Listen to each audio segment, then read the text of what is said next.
बांग्लादेश में भी ये नारा लगता था कि तेरा मेरा रिश्ता क्या, ला इलाहा इल्लल्लाह। हमारा मुल्क कट्टर हिंदुत्व पे खड़ा रहेगा, लेकिन मुसलमान कहता है कि नहीं, हम सेकुलरिज्म के ऊपर खड़ा रहेंगे। जब पाकिस्तान और बांग्लादेश बना था 47 में, तब इस्लाम के ऊपर बने थे, ला इलाहा इल्लल्लाह के ऊपर बने थे। अलैकुम वरहमतुल्लाहि वबरकातुहू।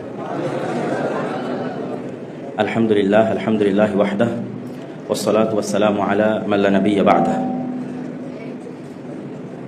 यहाँ आज अल-मरकज़ुल इस्लामी अस्सलाफ़ी नौदापाड़ा राजशाही में अल्लामा इब्तिसाम इलाही ज़हीर आए हैं और मुहतरम जमियत तहरीक अहले हदीस के अमीर उस्ताद प्रोफेसर साबिक़ डॉक्टर असदुल्लाह गालिब हफ़िज़हुल्लाह व रआह मौजूद हैं, और हमारे बड़े भाई मुहतरम डॉक्टर अहमद अब्दुल्ला साक़िब भी मौजूद है हफ़िज़हुल्लाह व रआह।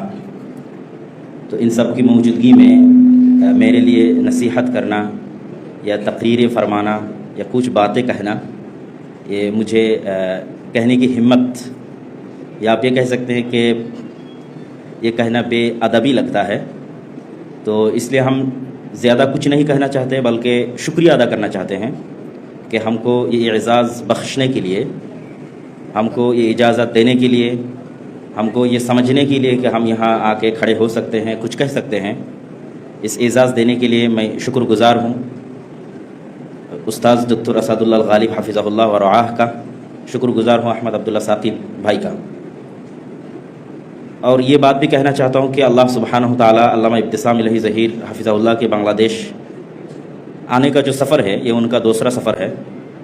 इस सफ़र की वजह से बांग्लादेश और पाकिस्तान के रिलेशंस में और बांग्लादेश के मुसलमानों में उर्दू समझने का, उर्दू बोलने का, जो पिछले 50 साल से हो सकता है लोग कभी उर्दू ही ना सुने, वो भी इन लोगों के आने की वजह से उर्दू सुन रहे हैं, उर्दू बोल रहे हैं। तो ये जो रिलेशन है, ये रिलेशन इस खित्ते के लिए, ख़ास करके बर्रे सग़ीर के लिए, पाकिस्तान और बांग्लादेश की रिलेशन बहुत ज़रूरी है। क्यों ज़रूरी है? सार्क नाम करके हमारे यहाँ एक ऑर्गेनाइजेशन था। इस ऑर्गेनाइजेशन को हिंदुस्तान ने मुर्दा बना दिया, काम ही नहीं करने देते। तो इस खित्ते में सबसे ज़्यादा मुसलमान रहने वाले हैं पूरे दुनिया में, बल्कि हिंदुस्तान में हमसे ज़्यादा मुसलमान रहते हैं।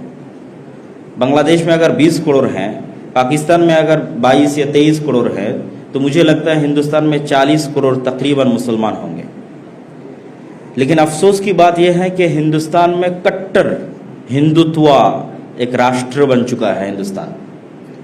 लेकिन अफसोस की बात यह है कि हिंदू ये कह सकता है कि हमारा मुल्क कट्टर हिंदुत्व पे खड़ा रहेगा, लेकिन मुसलमान कहता है कि नहीं, हम सेकुलरिज्म के ऊपर खड़ा रहेंगे।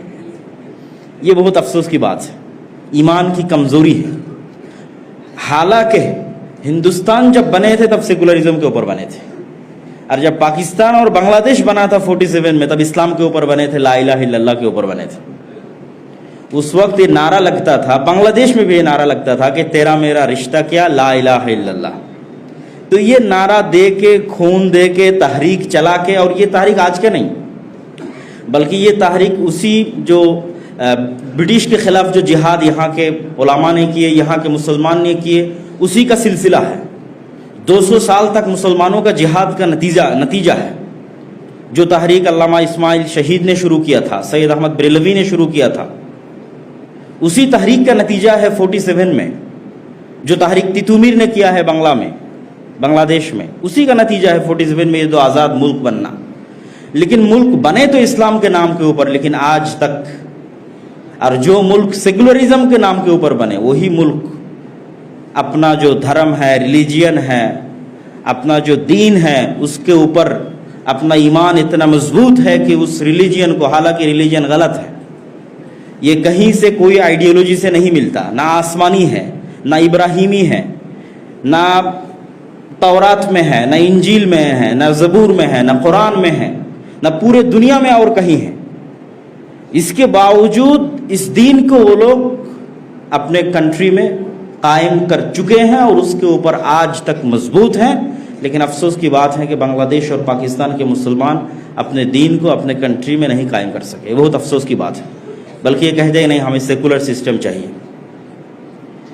تو میں یہ چاہتا ہوں کہ اس خطے کے لیے بر صغیر کے امن و امان قائم رہنے کے لیے یہ ریلیشن یا آنا جانا بہت ضروری ہے. پتہ نہیں الیکشن کے بعد کیا ہوگا. الیکشن کے بعد جب پولیٹیکل حکومت آتے ہیں تو مسلمان اپنا ضمیر بیچ دیتے ہیں. افریقہ میں بھی یہی ہوتا ہے. افریقہ میں اس سے زیادہ جو ہے اوروبا کا جو کنٹری ہے فرانس، اسپین، اٹلی، ان کا دبدبہ اس سے زیادہ ہے. تو وہاں بھی مسلمان ضمیر فروش ہوتے ہیں، اپنے ضمیر بیچ دیتے ہیں پیسے کے، حکومت کے لیے، پاور کے لیے. تو بنگلہ دیش میں بھی یہی کلچر چلا آیا، پاکستان میں بھی یہی کلچر ہے. تو اس لیے کوئی گارنٹی نہیں کہ پولیٹیکل حکومت کے بعد بھی اس طرح آنا جانا رہے گا یا نہیں رہے گا. کیونکہ پچھلے بار جب علامہ ابتسام الہی ظہیر آئے تھے تو ہندوستانی میڈیا میں اس طرح چرچا نہیں تھے، لیکن اس بار جب آئے تو بہت زیادہ نیوز کیا ہندوستانی میڈیا نے، اور سب نیوز جو ہے جھوٹی اور الزام تراشی، جس کے ساتھ سچ کا، حق کا کوئی ریلیشن نہیں ہے. جھوٹے الزامات ان کے اوپر لگا کے جو ہے نیوز کے اوپر نیوز چلا رہے ہیں. تو اس کا اثرات ہو سکتا ہے پولیٹیکل حکومت جب آئیں گے اس وقت ظاہر ہو سکتا ہے، واللہ عالم. تو یہ اس کا ہم لوگ نہیں چاہتے کہ یہ علامہ ابتسام الہی ظہیر کا آخری سفر ہو، بلکہ ہم چاہتے ہیں کہ اسی طرح پاکستان کے ساتھ بنگلہ دیش کا جو ریلیشن ہے، جو تحریک بھی ایک ہی ساتھ چلائے یہ لوگ جہاد کے لیے برٹش کے خلاف، اور اپنے آزاد ملک کے لیے بھی ایک ہی ساتھ تحریک چلائے. ٹھیک ہے.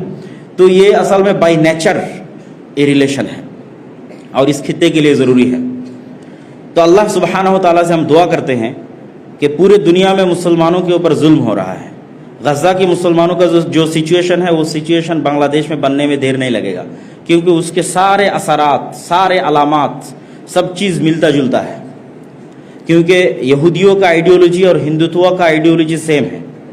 یہ لوگ سپریورٹی تھیوری میں بلیو کرتے ہیں اور دوسرے لوگوں کو انسان بھی نہیں سمجھتے.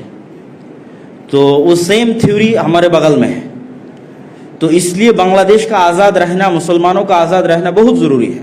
تو ہم اللہ سبحانہ و تعالیٰ سے دعا کرتے ہیں کہ اللہ سبحانہ و تعالیٰ مسلمانوں کے دلوں کو اتحاد میں بھر دے. نیشنلزم کا جو بت ہے، جس کو علامہ اقبال نے بھی کہا ہے کہ یہ بت ہے کہ نئے زمانے کا آزر نے تراشوائے ہیں خدا، اور ان سارے خداؤں میں بڑا سب سے وطن ہے، اس کا جو پیرہن ہے وہ مذہب کا کفن ہے. کہ علامہ اقبال বলেছেন যে এখন বর্তমান যুগে इस दुनिया में सबसे बड़ा বুত, মানে আমাদের ভাষায় যদি আমরা বলি সবচেয়ে বড় মূর্তি হচ্ছে ন্যাশনালিজম. বর্তমান পৃথিবীতে সবচেয়ে বড় মূর্তি হচ্ছে ন্যাশনালিজম. कि हम बंगाली है, तू पाकिस्तानी है, तू सऊदी है. सूडान में क्या चल रहा है? सब मुसलमान आपस में लड़ रहे हैं. तो इसका बीज तो मुसलमानों के दिलों में बोया गया. हालांकि अल्लाह सुब्हानहू तआला ने उखुवत कायम किया एक कलिमा के ऊपर, अल-उखुवा अल-इस्लामिया मबनियतुन अला कलिमतिन वाहिदतिन ला इलाहा इल्लल्लाह वला और बरा. तो अल्लाह सुब्हानहू तआला मुसलमानों के दिलों को एक कर दे. इस नेशनलिज्म का जो बुत है, सेकुलरिज्म का जो बुत है, ये तोड़ने में हमको कामयाबी अता फरमाए. अल्लाहुम्मा आमीन. व आखिर दावाना अनिल हम्दुलिल्लाहि रब्बिल आलमीन. अस्सलामु अलैकुम व रहमतुल्लाहि व बरकातुहू.